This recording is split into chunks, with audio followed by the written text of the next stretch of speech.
Kamigawa Neon Dynasty's spoiler season has officially started, and they are starting off with a bang. We have multiple powerful Planeswalkers, other crazy cards to talk about, but nothing is crazier than the Jellyfish Vehicle Planeswalker Microchip. Magic. I am a wizard! History. I'm an old wizard! The Magic Historian. My bones hurt. Greetings, owners of fine luxury cardboard rectangles, my friends. I hope the day finds you well, because we have gathered to talk about a bunch of exciting new Kamigawa Neon Dynasty spoilers, and these ones actually come with great images. Now, before we start, I just want to let you know, the second installment of the Brothers War lore is available over on Fantasy Geographic. It's literally the best story in Magic's history, and you are losing out if you don't check it out. That being said, let us dive into the spoilers. We're starting out today with the Wandering Emperor. We have two different art variations of this fascinating card, and it is pretty different from most Planeswalkers that we see. 2 white and 2 get you a 3 loyalty with flash, and as long as the Wandering Emperor entered the battlefield this turn, you may activate her loyalty abilities anytime you could cast an instant. So in some ways, she's a little bit like that Teferi we saw before that you could activate on your opponent's turn. However, you can only do that once the turn you pop her into play. But at the same time, you do get the surprise element of her abilities that you wouldn't get with Teferi. And when you take a look at the abilities, you can see how well these work as surprise style abilities. So the +1 ability is put a +1/+1 counter on up to 1 target creature. It gains first strike until end of turn. -1, create a 2/2 white samurai creature token with vigilance. And -2, exile target tapped creature, you gain 2 life. So you can see how all of these are great abilities in terms of flashing the Wandering Emperor in. You can either boost up one of your creatures and give it first strike so you can win in a combat maneuver. You can make a 2/2 white samurai creature token if you didn't have a blocker, or if you just basically want to have a creature to swing in with, you can flash this in at the end of the turn, make a token, and if they're not prepared to block it, you can get in at them. And then the -2 exile target tapped creature, if you can't use that first ability to make one of your creatures big enough to take out one of their attackers, you can exile one of their attackers. So overall, ultimately, when you look at it, it doesn't have a big finisher move, right? But that actually fits with the flavor of this card, because the idea behind the Wandering Emperor is essentially Tezzeret has ignited the Emperor's Planeswalker spark, but there's a catch. There's a flaw with the spark. So the Wanderer is essentially cast through the Blind Eternities, forced onto different planes of existence against her will. The only way she can remain on a plane is to maintain focus, right? So as soon as she loses her focus, falls unconscious, goes to sleep, whatever else, she is teleported off into a different plane of existence. So it is kind of cool that this is represented in a number of ways. First of all, the fact that she has flash, she can just show up anywhere at a moment's notice. And that also kind of ties in to the concept of her not having control over where she can go when you look at the fact that she doesn't actually have an ultimate. She can't stick around and build up to an ultimate because she has to flitter around the multiverse. But there is a cure, and it is in one of the cards we're going to talk about today, which is a very, very weird card. But take a look at the artwork. Both these artworks are nice. If you take a look at the less anime-ish style one, you can see that the Emperor has a very defiant pose. I like that. It is very regal. I do find that the more anime-ish variation of this is definitely more to my liking. It's just got this soft kind of beauty to it. It's a little less harsh. They're both really nice artwork. I mean, the colors in both of them is great, and I do love the night and day vibe that they give off as a combination together. To me, that is really solid. I'm a huge fan of that. Now, let us move on to something a little less crazy overall. The Surge Hacker Mech. I mean, to me, this isn't on the level of the Wandering Emperor. So, you can see we have 2 different variations of this as well, the regular and soft glow. This is a 4 casting cost artifact vehicle with menace. When Surge Hacker Mech enters the battlefield, it deals damage equal to twice the number of vehicles you control to target creature or planeswalker an opponent controls. So just by putting this out on its own, it's going to do 2 damage to any target. This is a respectable card in terms of power level. When you look at it at first, you go, okay, 4 mana, 5/5 menace, I have to crew with 4, that's kind of rough. But the fact that it gives you free burn tacked onto it that also happens to be colorless burn is really, really solid. In terms of the artwork, you can see you've got some mech action going on here in both of them. Admittedly, this is the realm of Magic that I'm not like as big a fan of. I don't really get down with the mechs. So, I mean, if this is your bag of goodness, cool, enjoy it. I would still play with the cards for its abilities, but ultimately the flavor on this one for me is a little bit off to the side. But hey, whatever. It's not ruining my experience. So let us move on to the next card we have to talk about, which is the Enthusiastic Mechanaut. I love how goofy this little goblin artificer looks. He's so silly. So, 1 red and 1 blue gets you a 2/2 Goblin Artificer artifact creature. Remember that he is an artifact. He has flying. Artifact spells you cast cost 1 less to cast. This is a solid little package for a 2/2, right? Like, if you look at that, there's nothing wrong with this. 2/2 flyer already, not too shabby to start with. And then trimming down your artifact costs, that's great. The flavor text says, "Greeting, fellow inventors," the Aki shouted, attempting a friendly smile.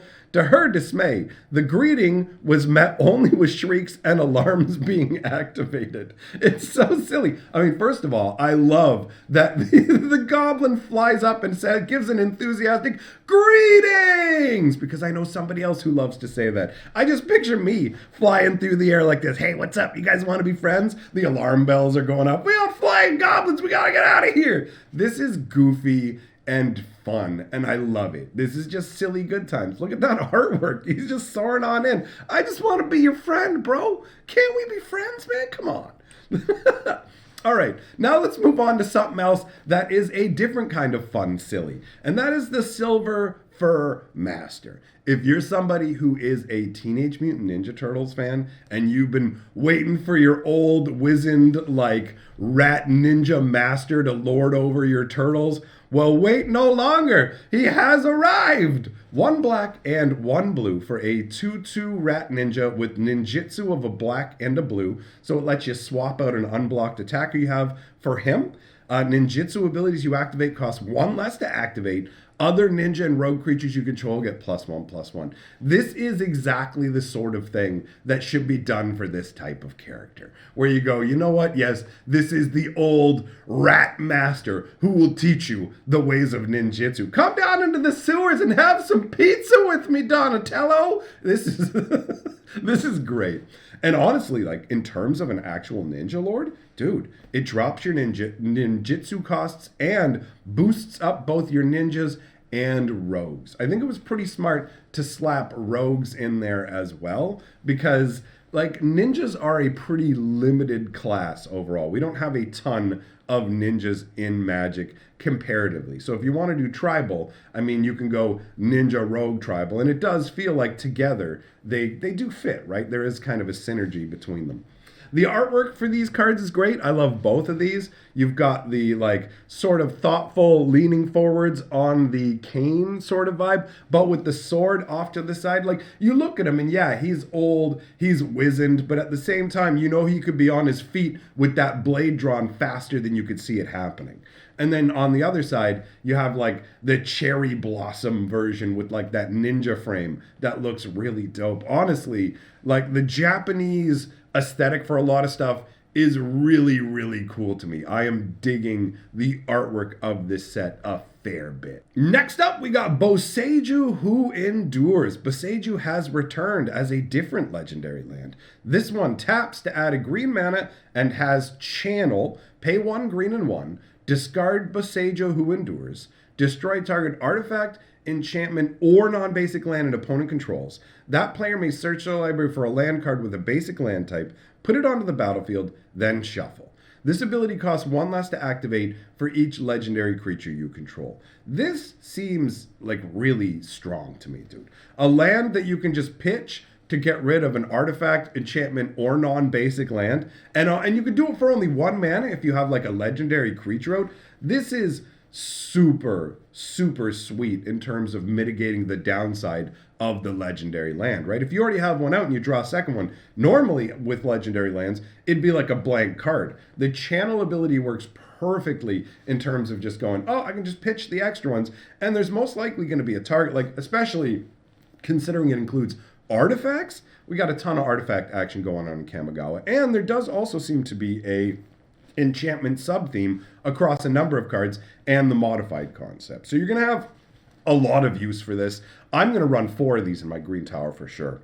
The artwork is really, really awesome on the extended art one here on the screen, like the borderless. The regular version of the artwork is all right. Don't get me wrong. You got the tree there looming up above some like regular, almost skyscraper looking buildings, kind of giving the vibe of New Kamigawa. But I like this other artwork where you can see these shrines and you see these sort of talismans floating around in the air like they're kami spirits, right? And Boseiju is actually where the 5 spirit dragons went to recuperate and heal and come back to life, right? So Boseiju actually plays a part in Kamigawa's storyline as well. So there's that. This is like ultimately a very funky card to me. I like it. Now let's talk about the reality chip. This is the most bizarre thing. Probably going to be the most bizarre thing in all of Kamigawa. It is 1 blue and 1 for a 0/4 legendary artifact creature equipment Jellyfish. Yeah, wrap your head around it. It's an artifact creature, at the same time it's equipment, and it is a jellyfish. So, while it's out, you may look at the top card of your library anytime. As long as the reality chip is attached to a creature, you may play lands and cast spells from the top of your library. And it introduces a new ability to the game called Reconfigure. 1 blue and 2. Attach a target creature you control or unattach from a creature. Reconfigure only as a sorcery. While attached, this isn't a creature. So Reconfigure is essentially a souped up version of Equip. Equip allows you to just move equipment onto a creature. Reconfigure allows you to move equipment on or off of a creature. So it's not that huge a difference, but there will be occasions where you do want to drop equipment off of your creature, and considering this is a creature itself, there are times where you'd want to return it to being a creature. So what is going on here? What is the idea behind this? Well, this is essentially a Kamigawa Planeswalker microchip, which is a very strange concept. As I mentioned earlier in the video, the Wandering Emperor essentially has a problem with her spark, and she cannot control it. The reality chip was actually created in an attempt to help the Emperor control her planeswalking abilities. That's why this thing exists. Now, the crazy part is it's actually going to end up in the hands of the Phyrexians. And we'll talk about that as we go through the rest of the spoiler cards. But the story actually is shaping up to be really interesting. The reality chip is one of the weirdest Magic cards I've ever seen in my life. Conceptually, it looks so strange to me. I'm still having a hard time wrapping my head around this card altogether, but I do like the idea of like gear that is designed to help planeswalkers with their planeswalking spark, even if I am not a fan of the high technology stuff. So you can see there's 2 very different variations of the artwork here. You've got one that just shows the chip, and then you've got another one where you have individuals standing around, where I guess this is the construction of the reality chip in another way. They are very wildly different in terms of appearance. But what a crazy card. So I mentioned that that chip ends up in the hands of the Phyrexians. Let's get Jin Gitaxias up on the screen. Yesterday we saw the Phyrexian text version. Today we get to see his abilities, and he's absolutely broken. This card is insane. 2 blue and 5 for a 5/5 legendary Phyrexian Praetor. Whenever you cast an artifact, instant, or sorcery spell, copy that spell. You may choose new targets for the copy. This ability triggers only once each turn. So, if you copy an artifact, you actually get to put that copy into play. Now, the other half of his ability, whenever an opponent casts an artifact, instant, or sorcery spell, counter that spell. This ability triggers only once each turn. This is insane. This card is so nutty. You play this in some kind of reanimation setup, you slap it on the board. What's your opponent even going to do about it? The first creature kill spell they try and plan at each turn is going to get auto-countered. So if they can't deal with it right away, once you untap your mana and can protect it, it's going to be absolutely unstoppable. It's crazy. And look at the artwork. Speaking of crazy, you see Jin-Gitaxias, this Phyrexian Praetor. What's he doing on Kamigawa, right? You got the Kamigawa shrine in the background and everything. I mean, I know what he's doing on Kamigawa. He's here because of Tezzeret. Here we go. We got 3 different versions of Tezzeret, Betrayer of Flesh. 2 blue and 2 for a 4 loyalty planeswalker. The first activated ability of an artifact you activate each turn costs 2 less to activate. +1, draw 2 cards, then discard 2 cards unless you discard an artifact card. -2, target artifact becomes an artifact creature. If it isn't a vehicle, it has base power and toughness 4/4, I should say. And the -6 is you get an emblem with whenever an artifact you control becomes tapped, draw a card. This is bonkers. It reduces activation costs on artifacts, which is pretty sweet to begin with. It's got a decent starting loyalty. The first ability lets you start to feed more cards into your hand. You can draw multiple cards and just pitch 1 artifact. The -2 turns artifacts into creatures permanently. That's not until end of turn effect. You can literally turn random little whatever creature, like whatever artifacts, into 4/4 creatures. And then whenever you're tapping an artifact for whatever reason or attacking with artifact creatures when they have the ultimate, you get to draw tons of cards, right? So this is pretty nuts. Look at these different variations of Tezzeret. They all definitely have a Tezzeret feel to them. The one in the middle, the borderless, Tezzeret really feels like a beef lord in this artwork. He's so gigantor. But look at that name, Betrayer of Flesh. I mean, Tezzeret is mostly flesh, right? But he does have 1 metal arm. So what's going on? What do they mean by Betrayer of Flesh? Well, Tezzeret is in league with the Phyrexians. Tezzeret is helping the Phyrexians move around the multiverse. That's the story that we're dealing with, which is absolutely amazing. We already saw one of the Praetors we saw Vorinclex over in Kaldheim. Now we're seeing Jin-Gitaxias in Kamigawa, and we're seeing the plan furthered because Tezzeret works to basically steal that reality chip. And that reality chip ends up in the hands of Jin-Gitaxias. So the idea is that the Phyrexians are looking to find a way to create their own Phyrexian planeswalker. Tezzeret is a betrayer of flesh because the Phyrexians want to turn all flesh into metal, right? The idea behind Phyrexia is that all of existence must be made complete, and it is made complete through the process of removing imperfect flesh and replacing it with perfection in terms of artifice. The Phyrexians are my absolute favorite enemies in all of Magic the Gathering, and their origins stretch all the way back to the beginning of the game. And as I mentioned earlier in this video, the second installment of the Brothers War lore is out. And if you don't know what the Brothers lore is, it is the story of Urza and Mishra when they were humans. And then from that point, Urza launches out into this planeswalker who is incredibly powerful and spends his life trying to defeat the Phyrexian menace. And he ultimately fails. And he's the reason that the Phyrexians spread further out into the multiverse and establish a new stronghold as New Phyrexia. And now, like years later after all that's happened, we're seeing the culmination of it as the Phyrexians have completely taken over Mirrodin, turned it into New Phyrexia, and now they've managed to connect up with Tezzeret and are putting their feelers out into the multiverse to bring the Phyrexian threat back to the multiverse, which I love, man. And I strongly feel like at the end of the year, they're going to be aiming it like the Phyrexians are coming for Dominaria. So we're going to get Dominaria united against the Phyrexians. That's what I think is going to happen. But right now in the story, what's going on? You've got the Wanderer as the Emperor of Kamigawa. Her devoted servants try and help her with her planeswalking problem, create this chip. Tezzeret steals this chip, delivers it into the hands of the Phyrexians, and we're now living in a world where the Phyrexians are going to be able to use this technology theoretically to get to anywhere in the multiverse, and I am super hyped about this. As you can probably tell listening to me going on, I am stoked, boys. All right, so that wraps up all the spoilers we have to talk about today. If your name starts with an N or an L, you may comment on this video. And if you have both of those as your initials, you must comment on this video. Nobody else is allowed to comment. However, today I'll be nice. You can subscribe, but you're not allowed to like. All right, I will see you all, my friends, in the next video. Big thank you to my patrons and links on the screen to the Brothers War Lore and Kamigawa spoiler videos.